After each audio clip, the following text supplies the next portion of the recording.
Olá, nesse vídeo eu vou falar sobre o assunto calorimetria, que fala sobre as medidas de calor. Nesse primeiro vídeo, vamos falar sobre quantidade e trocas de calor, uma parte do estudo da calorimetria dentro dos estudos da termologia.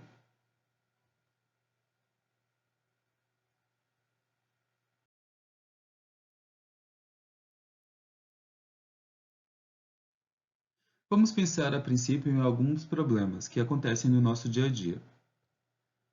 Por que durante o dia é tão quente no deserto, mas à noite é tão frio? Bom, isso tem a ver com diversos fatores. Primeiro, porque a areia ela tem um calor específico muito baixo, fazendo com que as suas perdas energéticas elas sejam muito elevadas durante a noite e ela receba muita energia durante o dia, fazendo com que a areia fique muito quente durante o dia e muito frio durante a noite. Outro fator é porque o ar no deserto ele é muito seco. E se ele é muito seco, ele não tem muita umidade. E se não tem muita umidade, essa energia ela fica muito pouco retida naquele ambiente, fazendo com que suas noites elas fiquem muito frias. Por que durante o dia, quando estamos na praia, percebemos que o vento sopra da água para a areia, mas à noite esse sentido é invertido? Bom, tem a ver com a questão da expansão do ar, quando ele está muito quente em cima da areia durante o dia, e dessa forma ele fica mais leve e sobe, dando espaço para o vento, o ar que está em cima da água, que está muito mais fria, avançar para o continente. O contrário acontece à noite. No caso, o ar que está em cima da água está mais quente do que na areia, e dessa forma o vento que está na areia ele caminha para a água. E por que alguns materiais aquecem mais rápido do que outros? Isso tem a ver com o calor específico de cada material, do que é feito cada um. Alguns materiais eles vão ter um calor específico muito baixo, significa que ele precisa muito pouca energia para poder aquecer, para poder ter uma variação de temperatura. Já outros objetos eles precisam ter muita energia para poder aumentar a sua temperatura, que é o caso do plástico ou da madeira. No caso dos metais, o calor específico é bem baixo, e dessa forma ele precisa de pouca energia para poder aumentar a temperatura.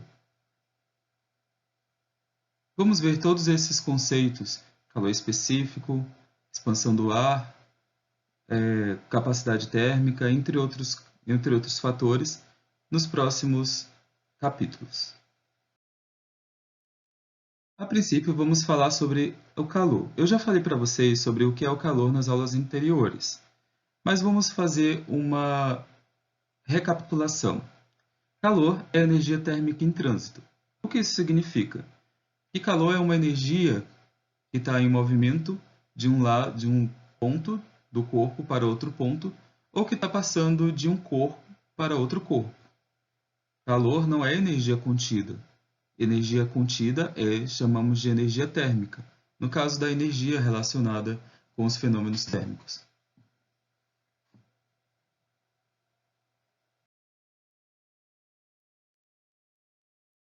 Esse calor pode ser dividido em dois tipos, em calor sensível e calor latente. O calor sensível é o calor que produz variação de temperatura sem que o estado físico da matéria seja alterado. Vamos ver como isso acontece aqui no caso ao lado. Digamos que nós temos um recipiente que tem uma quantidade de água e essa água está a 25 graus Celsius. Quando você aquece essa água, obviamente, você dá calor, você fornece calor para essa água, fazendo com que a sua temperatura aumente.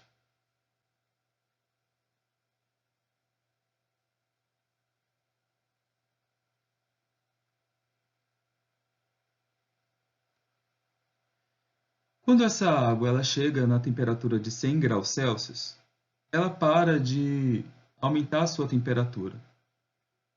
Mas, enquanto ela estiver aumentando a sua temperatura de 25 até 100 graus Celsius, o calor que foi fornecido para a água chamamos de calor sensível.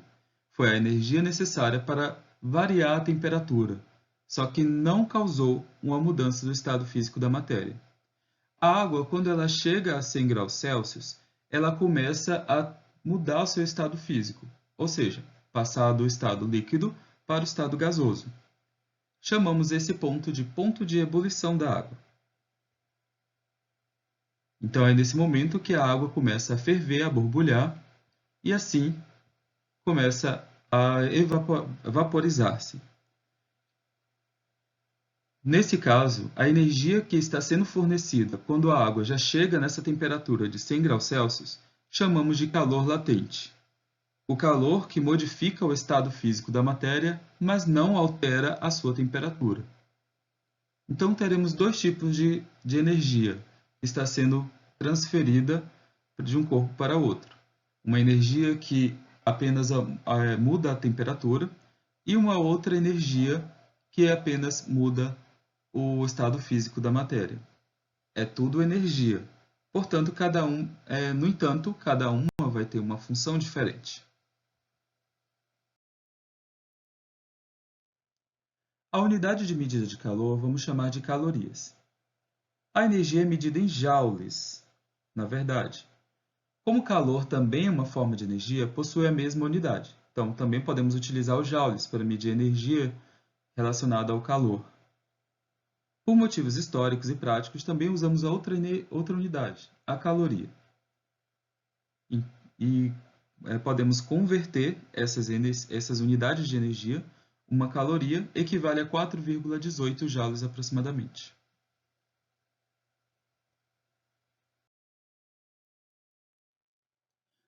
Capacidade térmica.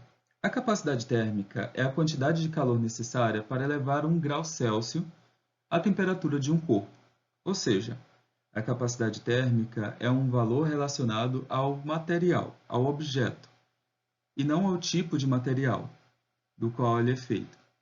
Então, cada material vai ter uma capacidade térmica diferente. A capacidade térmica é calculada pelo quociente entre a quantidade de calor recebido ou cedido pelo corpo e a correspondente variação de temperatura. Então, podemos calcular a capacidade térmica C maiúsculo, igual à quantidade de calor Q dividido pela variação de temperatura ΔT. Observe no caso ao lado. Nós temos duas quantidades de águas diferentes. Uma é maior do que a outra. Digamos que no primeiro, a água é 3 vezes maior do que a do segundo caso. Ambas as águas estão inicialmente à temperatura de 25 graus Celsius. Bom, e eu coloco essas águas para esquentar a partir de uma fonte de calor. A primeira vai necessitar de uma quantidade de calor maior para poder aquecer e variar sua temperatura em 1 grau Celsius. A segunda não vai precisar de tanta energia assim. Ela vai precisar de menos calor para fazer o mesmo efeito, para aumentar a sua temperatura em 1 grau Celsius. Então, corpos diferentes eles vão precisar de quantidades de energias diferentes, cedidas ou perdidas, para poder variar a sua temperatura de forma semelhante. Então, como nesse caso, o primeiro caso, a água com a quantidade maior precisou de mais energia para variar sua temperatura. Já o segundo caso, precisou de menos energia para variar a mesma temperatura.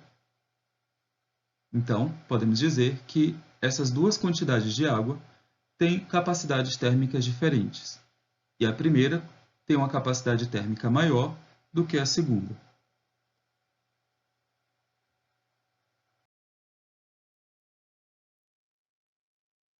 Bom, vamos calcular então a capacidade térmica nesses dois casos diferentes pelos quais eu falei anteriormente. No primeiro caso aqui, vamos considerar que essa fonte de calor esteja fornecendo 100 calorias para essa água. Ele forneceu 100 calorias e essas 100 calorias foi suficiente para aumentar a sua temperatura de 25 graus para 30 graus Celsius. Então vamos lá. A capacidade térmica é o quociente entre a quantidade de calor e a variação de temperatura. Então, é só substituirmos os valores. Capacidade térmica é igual a 100 calorias, que é a quantidade de calor, dividido por 5, que é a variação de temperatura. Lembra que a temperatura aumentou de 25 para 30 graus Celsius? Então, a temperatura variou 5 graus Celsius. Então, a capacidade térmica vai ser 100 dividido por 5, que dá 20 calorias por grau Celsius. Essa é a capacidade térmica dessa quantidade de água, que recebeu essa quantidade de energia e variou 5 graus Celsius de temperatura. Bom, no segundo caso, vamos considerar uma quantidade de água maior. Essa quantidade de água recebeu 300 calorias de uma fonte de calor, e essas 300 calorias fez essa água variar sua temperatura de 25 graus para 30 graus Celsius. Bom, vamos colocar lá na equação da capacidade térmica. Capacidade térmica é igual à quantidade de calor dividido pela variação de temperatura. Substituindo os valores, a quantidade de energia recebida, 300 calorias, dividido por 5, que foi a variação térmica, a variação da temperatura nesse caso. Então, 300 dividido por 5 dá 60 calorias por grau Celsius. Observe que se efetivou o que foi falado anteriormente. Corpos maiores de um mesmo material vão precisar de mais energia para poder variar a sua temperatura. Então, corpos maiores vão ter capacidade térmica maior. Isso considerando o mesmo tipo de material.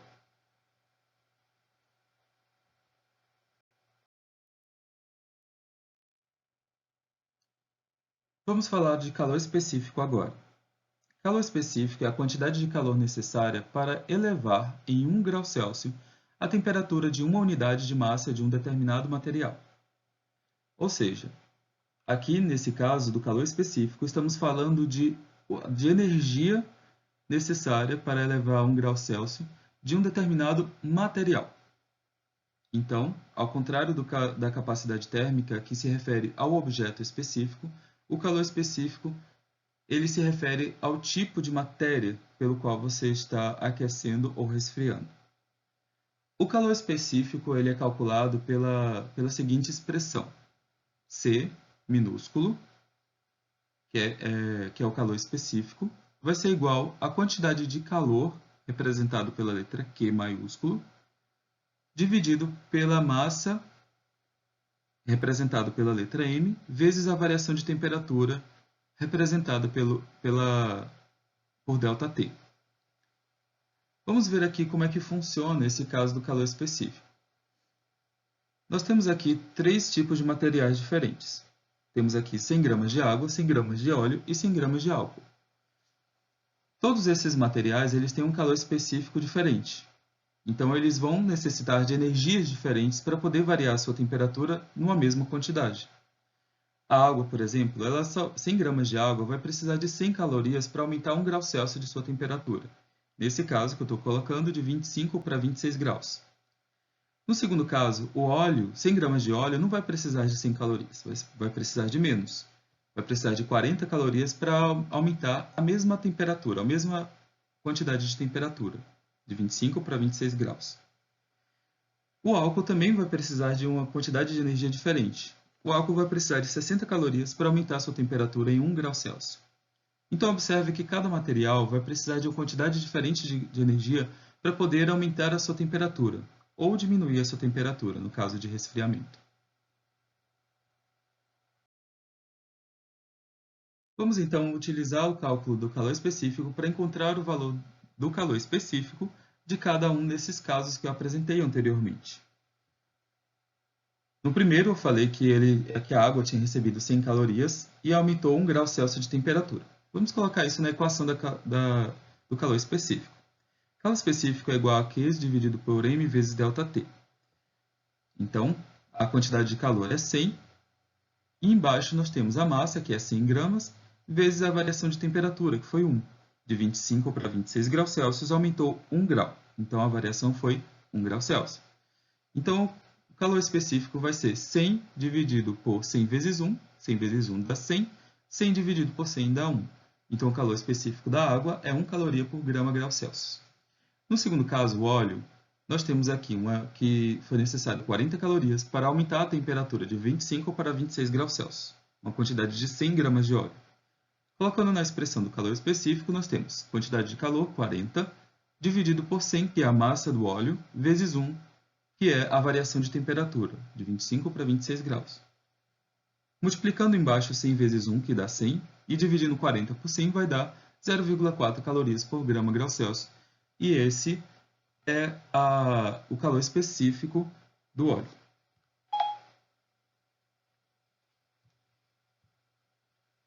No terceiro caso, nós temos 100 gramas de álcool e vai precisar de 60 calorias para aumentar 1 grau Celsius de temperatura, de 25 para 26 graus. Usando aí a equação do calor específico, nós temos que a quantidade de calor 60 dividido por 100, que é a massa do álcool, vezes 1, que é a variação de temperatura. 100 vezes 1 dá 100 e 60 dividido por 100 dá 0,6.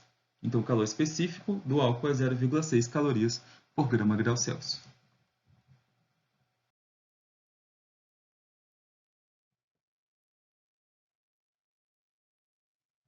E, finalizando essa parte, nós podemos utilizar a expressão do calor específico para representar a equação fundamental da calorimetria.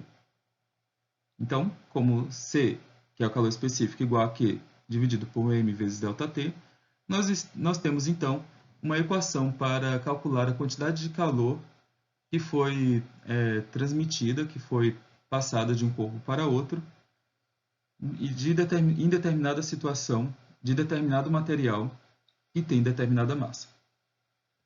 Essa expressão nos mostra que a quantidade de calor sensível que é diretamente proporcional. Primeiro, a massa do corpo. Quanto maior a massa do corpo, maior a quantidade de calor necessária para variar sua temperatura.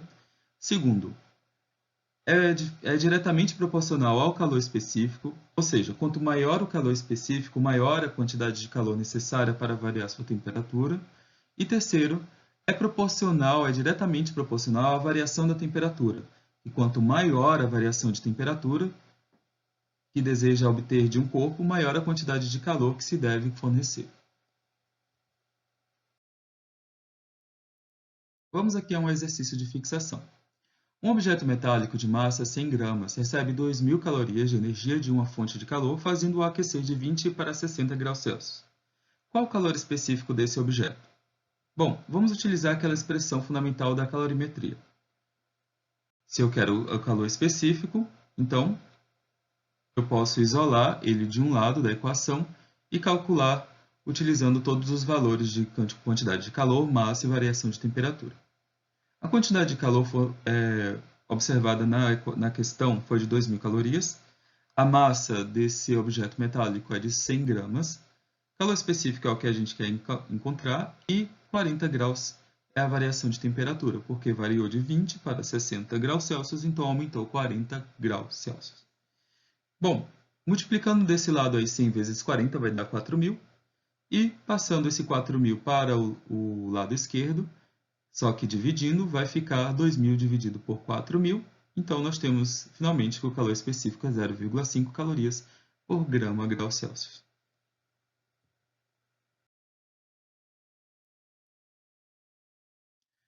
Vamos falar agora sobre trocas de calor.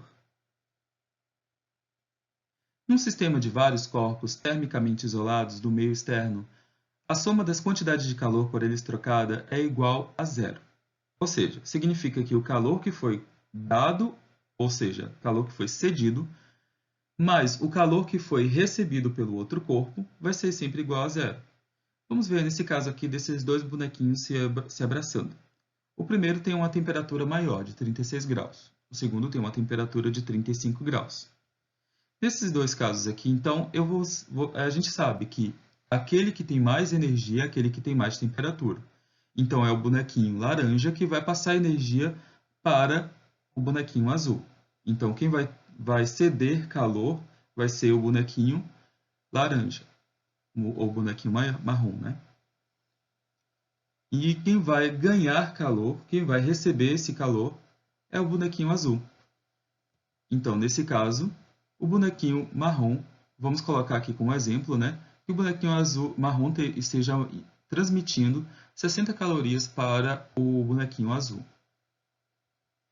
Então, nesse caso, o bonequinho marrom, ele cedeu 60 calorias, ou seja, menos 60 calorias. E o bonequinho azul, ele recebeu 60 calorias, ou seja, mais 60 calorias. Se a gente somar a quantidade de energia que foi cedida pelo bonequinho marrom e com a quantidade de energia que foi recebida pelo bonequinho azul, a gente vai ter zero. Então, a quantidade de calor, a soma das quantidades de calor que foi trocadas entre eles, vai ser sempre igual a zero.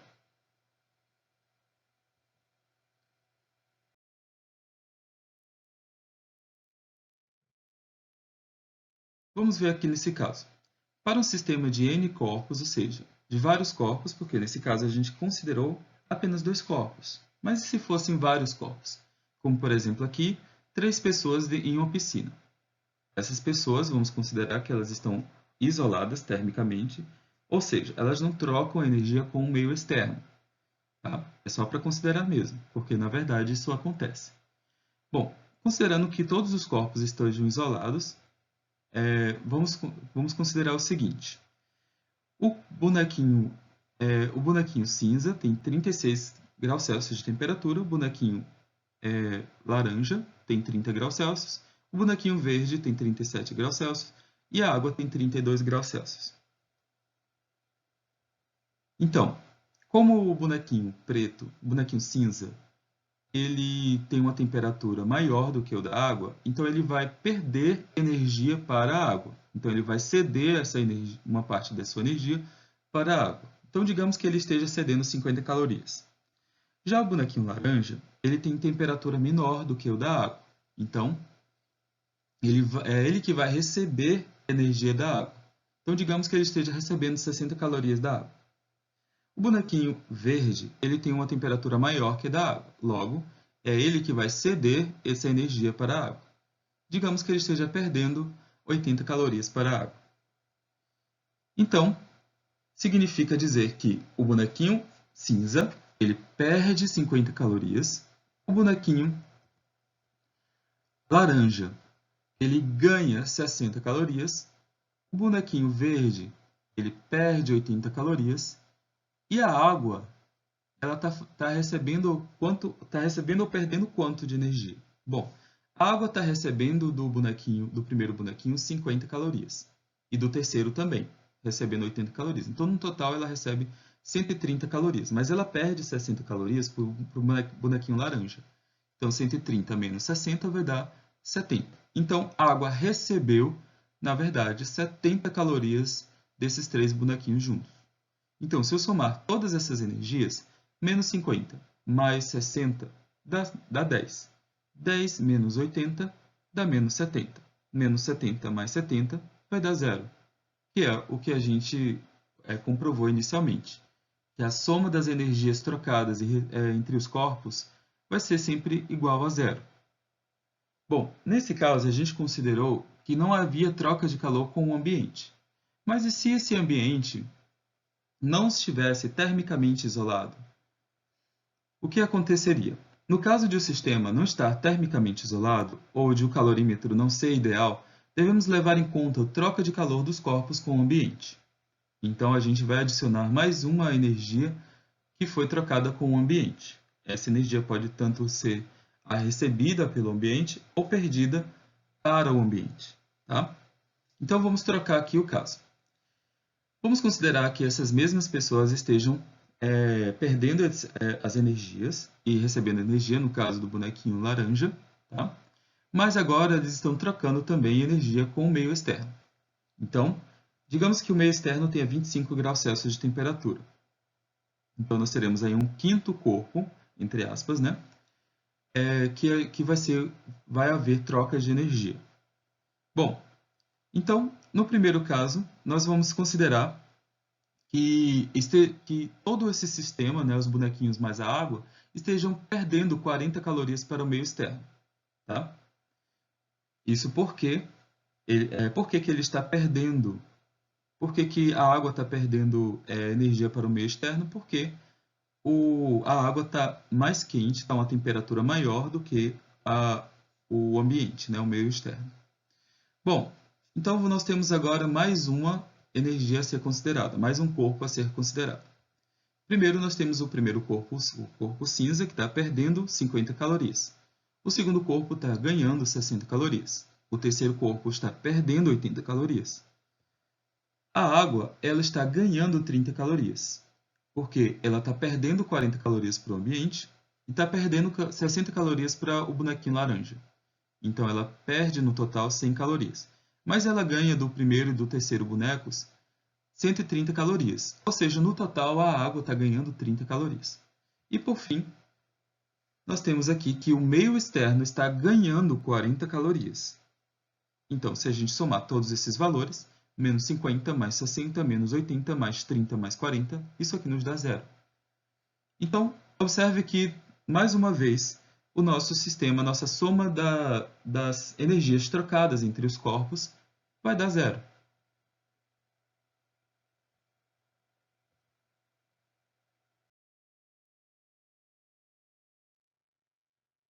Um objeto que serve para fazer o estudo das trocas de calor entre dois ou mais corpos é o calorímetro. O calorímetro ele não é só utilizado também para fazer esse estudo entre trocas de calor, mas ele é utilizado para medir a capacidade térmica ou o calor específico de determinados materiais. Então é só você colocar alguns materiais dentro do calorímetro que você pode fazer esse estudo. O calorímetro é um recipiente termicamente isolado, que evita a troca de calor entre o seu conteúdo e o meio externo.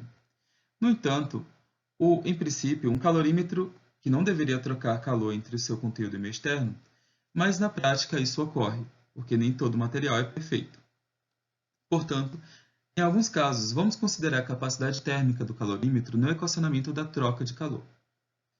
Bom, nesse primeiro caso aqui, vamos considerar que o calorímetro seja um calorímetro ideal, ou seja, que não há trocas de calor com o seu meio externo.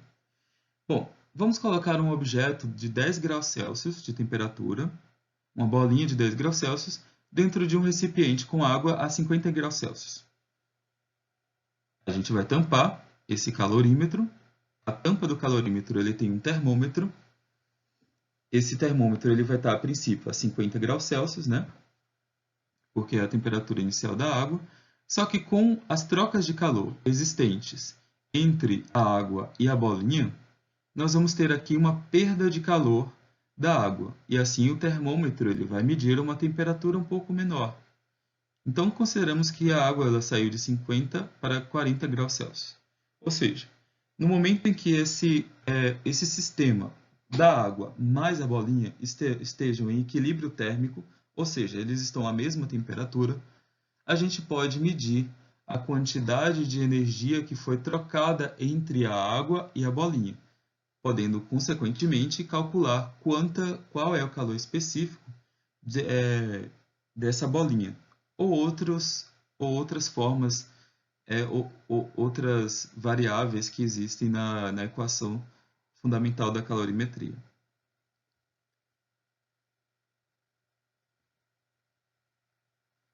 O calorímetro ele é basicamente esse recipiente aqui. Ele tem um termômetro, como eu já mostrei para vocês. Tem aqui um material isolante, as paredes desse calorímetro tem que ter um material isolante. Alguns calorímetros são feitos com vácuo e outros são colocados com isopor. São os calorímetros um pouco menos eficientes. Os calorímetros a vácuo eles são mais eficientes. Ele tem aqui, além do termômetro, ele tem também um misturador. Esse misturador ele facilita as trocas de calor entre os dois corpos que estão lá dentro, ou seja, a água e a bolinha, no caso do exemplo que eu coloquei aqui. Para o calorímetro ideal, nós vamos considerar apenas as trocas de calor entre a água e o material que foi colocado dentro do calorímetro, ou os materiais, no caso de mais de um material. Agora, se no calorímetro ideal, a gente vai ter que considerar uma terceira troca de calor, que é a troca de calor com o meio externo, ou seja, o meio que não está relacionado entre os dois corpos que estão dentro do calorímetro. Então vamos estudar separadamente o calorímetro ideal e o calorímetro não ideal, ou seja, o calorímetro real.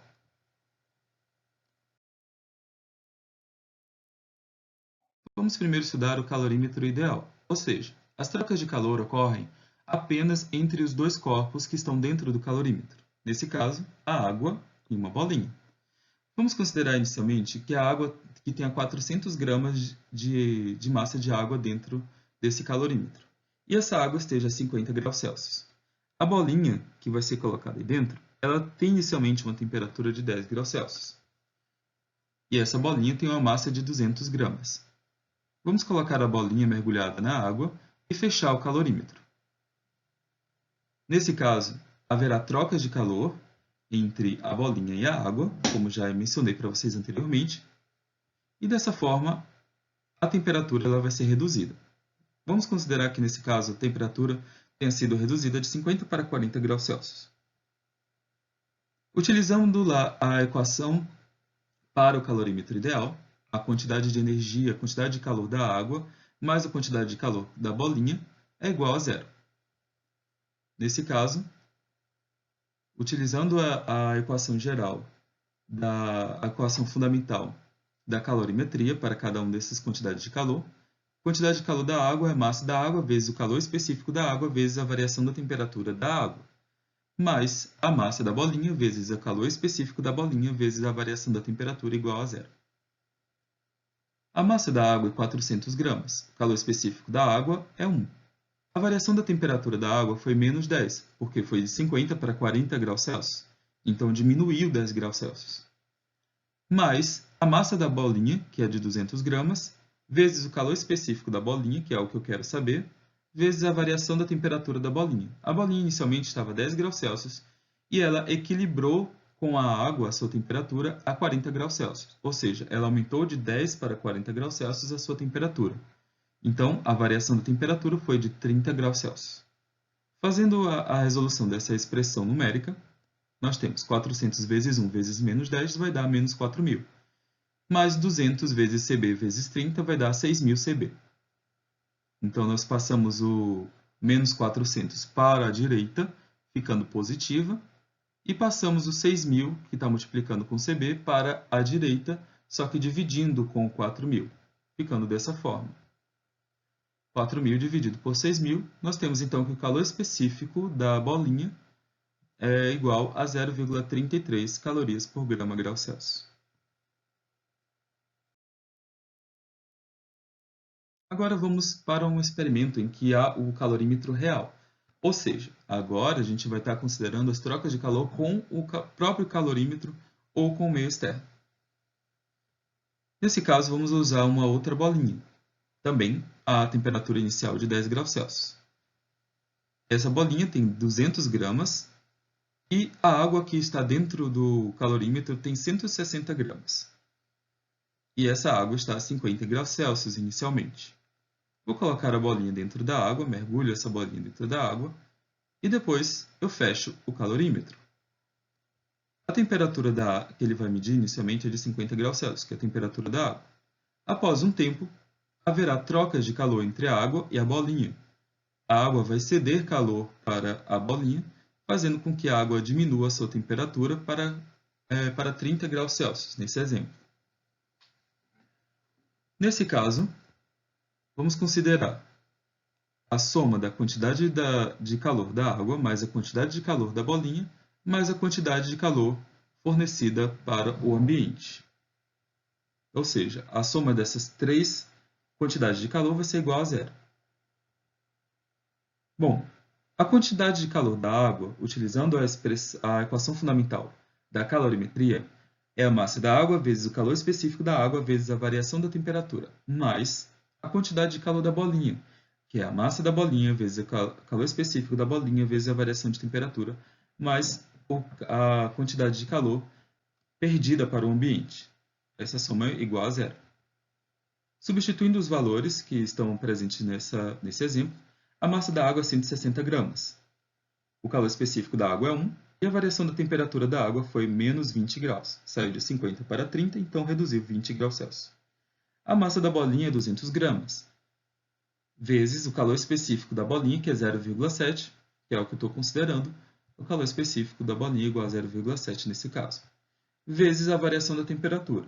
Se a temperatura se equilibrou em 30 graus Celsius, então tanto a água quanto a bolinha vão ficar com 30 graus Celsius no momento em que haverá o equilíbrio térmico.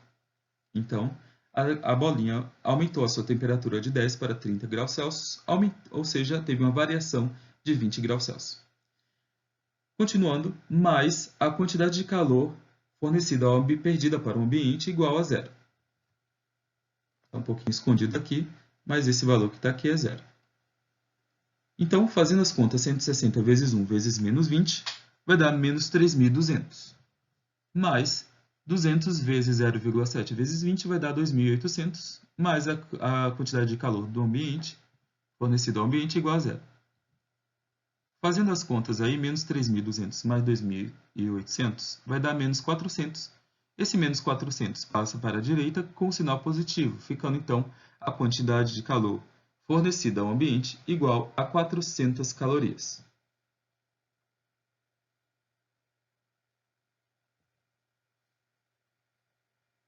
Para encontrar a capacidade térmica desse calorímetro, nós vamos utilizar a expressão da capacidade térmica. Lembrando que quantidade de calor é igual a capacidade térmica vezes a variação de temperatura. Nesse caso, a quantidade de calor é igual a 400. Então, capacidade térmica vezes a variação de temperatura é igual a 400.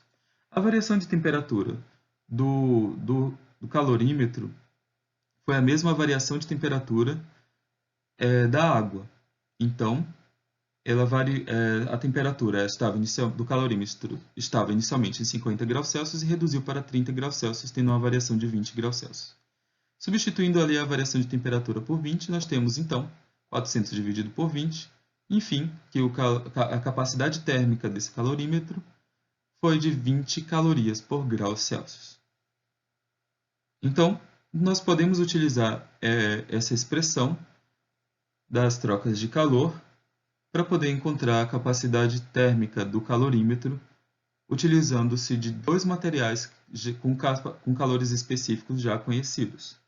No caso, a bolinha e a água já têm calor específico já conhecido, e a gente pode encontrar a capacidade térmica desse calorímetro. Ou seja, o quanto de energia esse calorímetro vai perder ou receber do meio externo quando for estudado as trocas de calor dentro dele.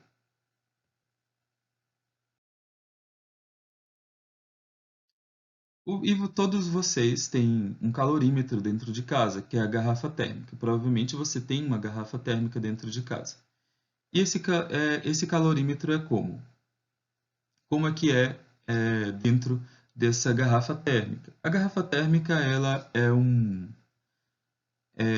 recipiente isolado termicamente a partir de paredes espelhadas. E entre essas paredes espelhadas tem um vácuo. E o vácuo ele impede que essa energia ela seja transmitida da parte interna desse recipiente, o que tiver dentro, no caso o café, por exemplo, o calor desse café seja transmitido para o meio externo. Então, ele ser feito de paredes espelhadas, ele vai impedir aí a radiação térmica desse material aí de dentro, e o vácuo ele vai ser um material isolante térmico, ele vai impedir que esse calor, essa energia, ela seja transmitida por meio de contato, né? E é claro, nós temos a tampa com vedação em cima para continuar esse processo de impedir que a energia térmica seja transmitida para o meio externo. Vamos aqui a um exemplo. Massas iguais de 5 líquidos distintos, cujos calores específicos estão dados na tabela adiante, encontram-se armazenadas separadamente e à mesma temperatura, dentro de 5 recipientes com boa isolação e capacidade térmica desprezível. Se cada líquido receber a mesma quantidade de calor, suficiente apenas para aquecê-lo, mas sem alcançar seu ponto de ebulição, aquele que apresentará a temperatura mais alta após o aquecimento será a água, o petróleo, a glicerina, o leite ou o mercúrio. Nesse caso, estamos vendo aí o calor específico de cada um desses materiais. A água tem 4,19 joules por grama grau Celsius, o petróleo 2,09, a glicerina 2,43, o leite 3,93 e o mercúrio 0,14. Se cada líquido ele vai receber a mesma quantidade de energia, ou seja, a mesma quantidade de calor, o que vai ter, aquele que vai aumentar mais a sua temperatura é aquele que vai utilizar pouco calor para aumentar apenas 1 grau Celsius de temperatura para cada grama desse material. Ou seja, é aquele que vai ter menos calor específico. Lembra que calor específico é a quantidade de energia necessária para aumentar 1 grau Celsius de temperatura? Então, se Se você tem um valor que tem pequeno calor específico, então significa que você vai ter um material que vai precisar de pouca energia para aumentar essa temperatura. Então, se você tem uma quantidade específica de energia que é fornecida para todos, a quantidade de energia fornecida para todos é a mesma quantidade de energia, o mercúrio ele vai aumentar mais a sua temperatura porque ele precisa de menos energia para poder aumentar essa temperatura. Lembrando também que o calor específico ele é inversamente proporcional à variação de temperatura. Então, quanto maior a variação de temperatura, menor vai ser o calor específico. Então, a resposta certa é o mercúrio. Haverá a seguir, na postagem desse vídeo, um formulário para que vocês respondam. Então, finalizando aqui essa aula, uma boa semana e um bom estudo para vocês.